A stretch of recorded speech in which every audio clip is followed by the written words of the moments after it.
on in. It's almost time for Coffee with Scott Adams.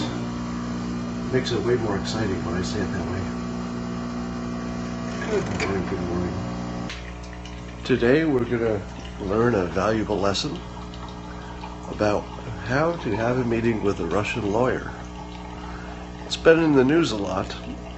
A lot of people have advice. What's the best way to take a meeting with a Russian lawyer if you think it might be a national security issue? Well, I'll tell you, because I just saw the answer on TV a few minutes ago and it made me laugh. Whoa, seems like we're getting a lot more people here lately. That's because you all like coffee. All right, let's get over to our talking station over here. So the topic today, for those of you just joining us, is the proper way to take a meeting with a Russian lawyer if you're working for a campaign and you think there might be a national impact. Let me see. I've got to put this phone down here for a second. There we go. So, of course, I'm talking about Don Jr.'s meeting that's all over the news. And the big question that has been puzzling me, and I just found out the answer to it. So the thing that had been puzzling me about this situation with the Don Jr.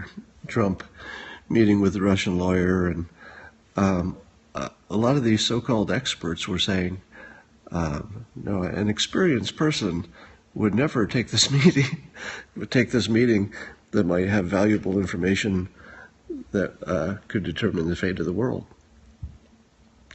Turns out it didn't, but that's how it was advertised. And I, of course, have said right here on Periscope that I would take that meeting. I would do exactly what Don Jr. did, and I went further and I said that everybody smart and experienced, such as Paul Manafort, just to pick one name, would also take that meeting. But a lot of people are saying they wouldn't, and the people saying they wouldn't are very experienced, smart, campaign people, and I've been thinking to myself, what the hell am I missing here? Why is it that I'm so sure that a smart, experienced person would take that meeting, because I would, and yet all these experts seem to be lining up on the same side, which is the other side, and they're saying I would not take this meeting. And I just saw the answer to the question, which I thought was hilarious. So first of all, let me tell you why I think I would take the meeting. The reason I would take it is that if you take the meeting, you find out the information, potentially, right? Now, this assumes that there was some information to be found out. You find out the information, and it's either one of two things. It's either nothing, in which case nothing happened. All right, which is, as it ends up, that's what happened. Nothing. So that was one of the two possibilities. The other possibility is that something happened, and that there was some information that might have even come from the Russian government. And you're presented with it. And then you can make a second decision. What do I do with this information? Do I give it to my lawyer? Do I give it to the authorities? Probably give it to my lawyer, and then they would decide how to give it to the authorities in the proper way. But if you go that way, you also know the information, right? So in the case that there is something there, and somebody told you something, and maybe it even came from a Russian source, first of all, you have the information, but also you've turned it over so that the authorities can deal with whatever, nation on nation, spying and influence they need to deal with. But you also have the information, because this information, as it was presented, could have been vital to the future of the world. What if, as it was presented, in the Don Jr. meeting case, what if it had been important and it was something that the voters really needed to know? Something we wanted to know. So if you take the meeting, it's either a big nothing, which is what it was, or you find out the information and then you'd also turn it over to authorities so they can do what they do while you do what you do, which is run the best campaign you can with the most information you could possibly have. Because it doesn't sound like there's any laws that would be broken in any of these scenarios. So I've been saying to myself, why the hell is everybody saying they wouldn't take that meeting when it's so, I don't think it could be more clear that you should take the meeting, right? Strategically, logically. And I found out the answer. Maria Bartiromo was interviewing Ed Rollins, Republican campaign, advisor, expert, consultant. And she asked him, basically he volunteered, or she asked him, and he said he would not have taken that meeting. And again, I scratched my head and I'm like, what the hell? Ed Rollins? He would not take a meeting where he could get vital information and still have all the opportunity in the world to turn it over to the FBI if he wants. And he says he would not take it. And then, or I think he said that he shouldn't have taken it. And then Maria followed up and said, well, what would you do? Like, how would you handle it? And here was his answer. And it was also the answer to my question. He said, well, I certainly wouldn't let, the son of the presidential candidate take that meeting. I would turn that over to my, to one of my opposition research guys or a junior person to take the meeting. In other words, he would take the meeting. He would just do it a different way, a slightly smarter way, according to him. All right.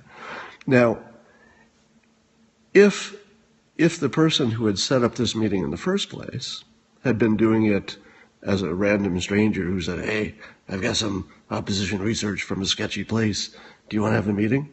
Well, in that case, the son of the president does not go to that meeting, nor does Paul Manafort or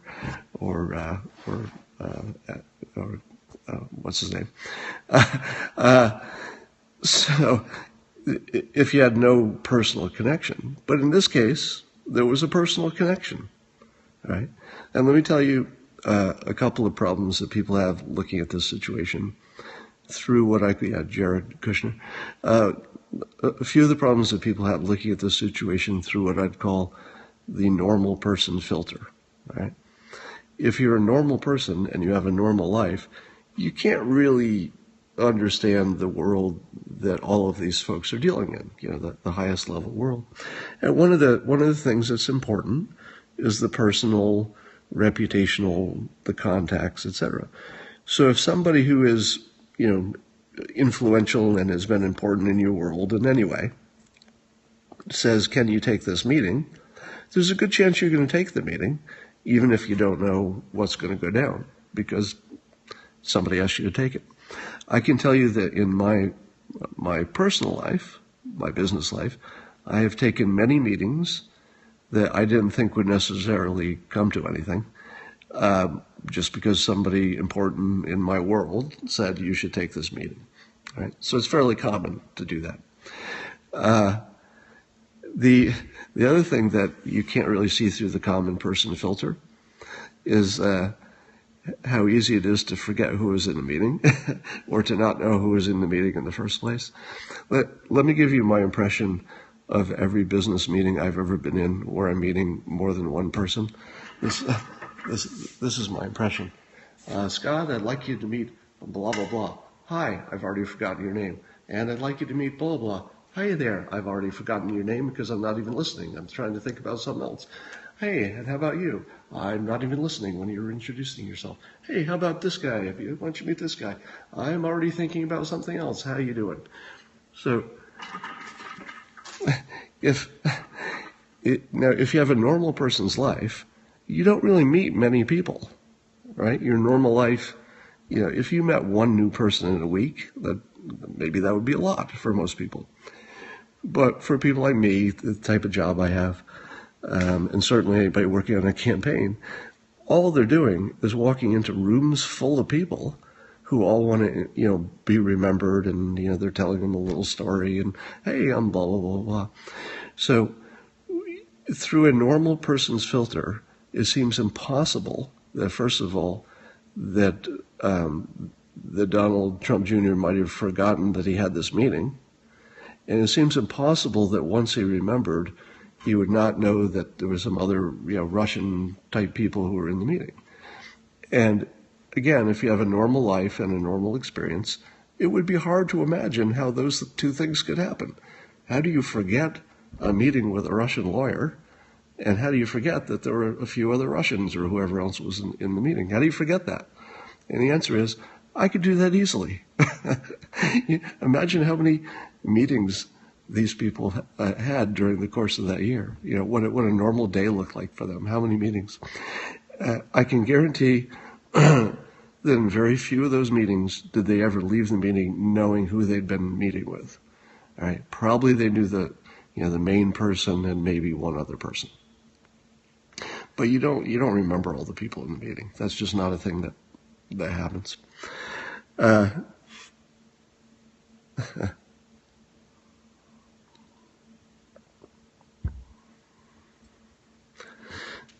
So anyway, if you're just joining, I found out the reason that everybody is acting holier than thou and saying, I would not have taken that meeting with the Russian lawyer, even though common sense says first you get the information and then you turn it over to the authorities if there's a reason.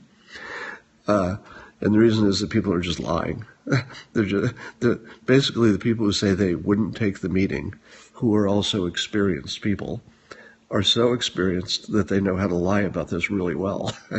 And Ed Rollins just did a great job. And he said, no, I would never advise him to have taken that meeting. And then when pressed, he was like, oh yeah, I'd give it to my opposition research guy. But here's the problem. The opposition research guy might not have been able to get the information because it was coming through a personal contact, or that's the way it was alleged. So I'm not sure that they would have done that. But it's a great reason, right? Let me say this as a compliment. It sounds like I'm dumping on Ed Rollins, but I'm trying to do exactly the opposite. The experience and the craft that went into the way he answered that is actually pretty impressive, right? He's been doing it for a long time, and he gave exactly the right answer, which is for his own reputation and for outward appearance. He's siding with the angels and saying, "Oh, we angels, we all know better. We wouldn't have made that mistake Don Jr. made." But as soon as you press him just a little bit, he's like, "Well, I would have had the opposition research guy go there," which is the same damn thing.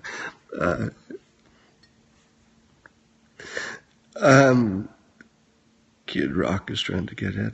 Let's talk about Kid Rock for a second. So here's the funniest thing about the Kid Rock announcement that he might be running for the Senate in Michigan. I suppose we don't know yet how serious he is or what's going on there. But here's what's funny about it. That the day the poor Democrats, the day that they heard Kid Rock might be running in Michigan, they started panicking because their party is so weak right now that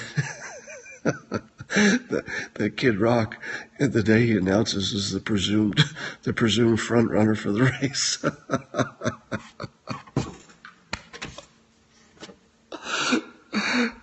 How would you like to be in that party? The party where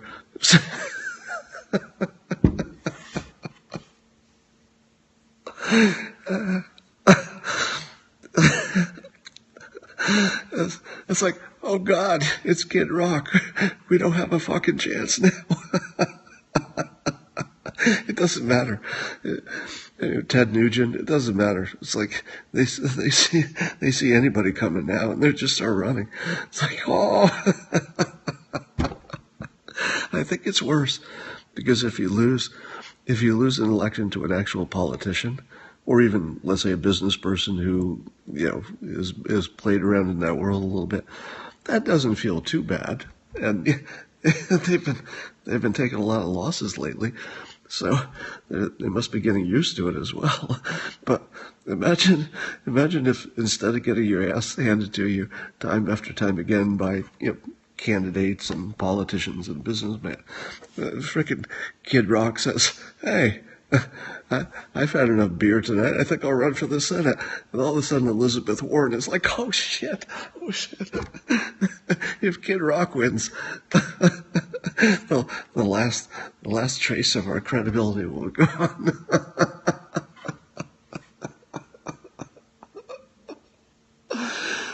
The funny thing is, if Kid Rock decides to throw his hat into the ring, he's actually the only candidate we've had for like 50 years who has an actual hat. He can actually throw his hat into the ring. Yeah, no one else has a hat. Oh my God! And what's funny about it is somebody else pointed this out too, is that the way people go after candidates is after their personal lives. Yeah, they.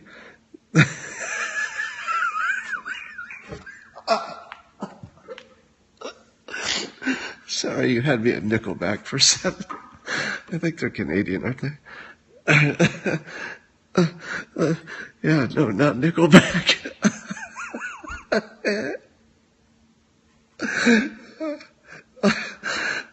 Oh my God, that's so funny.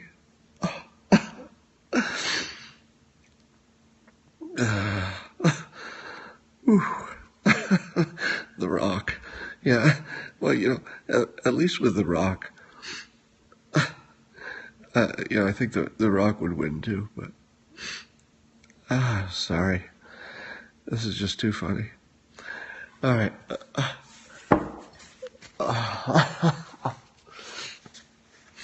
All right, I gotta go.